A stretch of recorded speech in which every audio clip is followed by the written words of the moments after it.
تو آج بات کرتے ہیں دنیا کی سب سے بڑی امپائر کے بارے میں، جو اس ٹائم خود تو نیوکلیر پاور بھی نہیں تھی، لیکن آج کی نیوکلیر پاور جیسے انڈیا، پاکستان اور ایون امریکہ سمیت دنیا کے 56 ممالک کے اوپر انہوں نے سلطنت کی ہے اور یہ دنیا کا 1/4 حصہ بنتا ہے۔ Well, this video is going to be very interesting for you.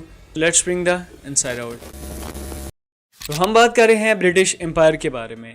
Us umpire کے اندر 13.71 ملین اسکوائر مائلز کا رقبہ آتا تھا اور اس کے اندر 458 ملین لوگ بھی آتے تھے۔ یہ امپائر اتنی بڑی تھی کہ اس کے بارے میں کہا جاتا تھا the empire where sun never sets. اس کا مطلب یہ ہے کہ اس کا رقبہ اتنا بڑا تھا کہ یہاں پہ سورج کبھی غروب ہی نہیں تھا ہوتا۔ لیکن سوال یہ پیدا ہوتا ہے کہ ایک چھوٹے سے آئی لینڈ سے شروع ہونے والی یہ نیشن کیسے دنیا کے 1/4 حصے کے اوپر قابض ہو گئی؟ تو 16 سینچری میں انہوں نے دنیا کے دوسرے حصوں کو ایکسپلور کرنا سٹارٹ کیا، وہاں پہ ٹریول کرنا سٹارٹ کیا اور وہاں کی ٹریڈ میں حصہ لینا شروع کیا۔ سب سے پہلے 16 سینچری میں انہوں نے ایسٹ انڈیا کمپنی بنائی جو east and south east Asia اور انڈیا کے ساتھ ٹریڈ کرتی تھی۔ جیسے آپ کو پتا ہے کہ ابھی بھی سب کنٹیننٹ انڈیا پاکستان کے مسالہ جات سپائسز کافی مشہور ہیں، اس ٹائم بھی یہ اپنے سپائسز کی وجہ سے جانے جاتے تھے، تو برٹشرز نے ان کے ساتھ سپائس کی ٹریڈ شروع کی۔ بیسیکلی یہ ایک منوپلی تھی، وہ اس لینڈ کے اندر انٹر ہونا چاہتے تھے اور آہستہ آہستہ اپنے قدم جمانا چاہتے تھے۔ سپائس سے شروع ہونے والی یہ ٹریڈ آہستہ آہستہ بڑھتے ہوئے کاٹن، سلک، انڈیگو اور ایون ٹی تک جا پہنچی۔ تو جس طرح سے ٹریڈ بڑھتی گئی اسی طرح سے انہوں نے اس لینڈ کے اوپر قبضہ کرنا بھی شروع کر دیا، وہاں کی پولیٹکس میں بھی حصہ لینا شروع کیا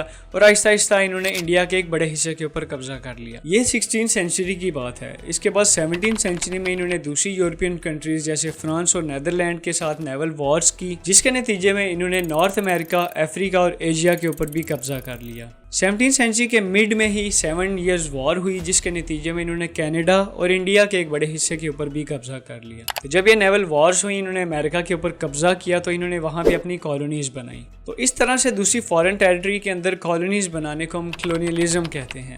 میں آپ کو کلونیلزم کے بارے میں تھوڑا سا سمجھا دوں کہ جب ایک نیشن دوسری نیشن کے اوپر اپنا قبضہ کرتی ہے تو وہاں پہ وہ اپنی کالونیز بناتی ہے، تو جو رولز اینڈ ریگولیشنز یہاں پہ ہیں ان کے وہی جس ٹیریٹری کے اوپر انہوں نے قبضہ کیا ہے وہاں پہ بھی وہی رولز، ریگولیشن، ٹیکسز وغیرہ اپلائی ہوں گے۔ تو جب برٹشرز نے نارتھ امریکہ میں کالونیز بنائی تو وہاں کی امریکن کالونیز جو تھی وہ اس سے کافی ناخوش نظر آتی تھی۔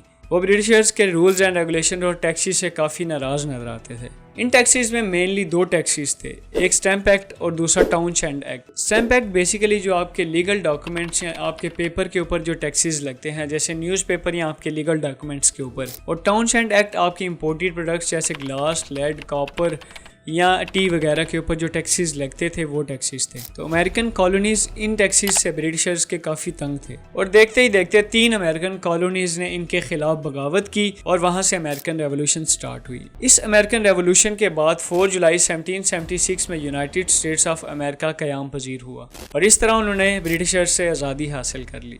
تو یہ 17 سے 18 سینچری کی بات ہے۔ اب 19 سینچری پہ آ جاتے ہیں۔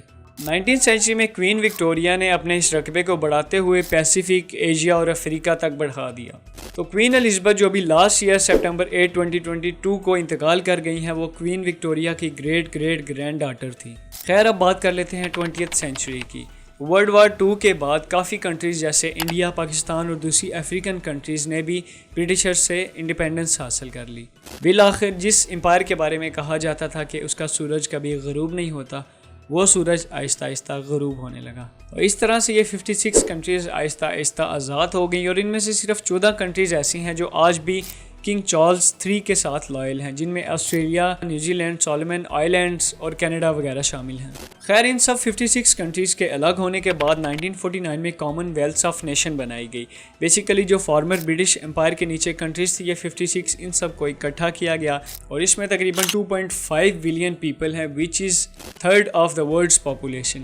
بیسیکلی یہ سب کنٹریز انڈیپینڈنٹ ہیں لیکن سٹل جو ہیں یہ آپس میں ایسوسیٹیڈ ہیں، اور ان میں صرف 14 ایسی کنٹریز ہیں جو آج بھی کنگ چارلز 3 کو اپنا کنگ مانتے ہیں، جن میں Australia, Canada, New Zealand, Solomon Islands وغیرہ آ جاتے ہیں۔ تو اب آخر میں بات کر لیتے ہیں برٹشرز کی لیگیسی کے بارے میں۔ تو آج بھی انگلش انٹرنیشنل لینگویج کے طور پہ جانی جاتی ہے اور ہمارے ایجوکیشن سسٹم، ہمارے لاز میں بھی انگلش یا برٹشرز کے رولز پائے جاتے ہیں۔ تو ہم نے ان سے آزادی تو لے لی ہے لیکن ابھی تک ان کا عکس، ان کی دی ہوئی وراثت ہمارے اندر موجود ہے۔ تو آج کے لیے صرف اتنا ہی۔ امید آپ کو یہ ویڈیو پسند آئی ہوگی۔ اگر آپ کو یہ ویڈیو پسند آئی تو اس کو لائک کرنا مت بھولیے گا، اور اسی طرح سے انفارمیٹیو اور انٹرٹیننگ ویڈیوز دیکھنا چاہتے ہیں تو اس چینل کو پلیز سبسکرائب کر لیں۔ ملتے ہیں نیکسٹ ویڈیو میں to bring the inside out.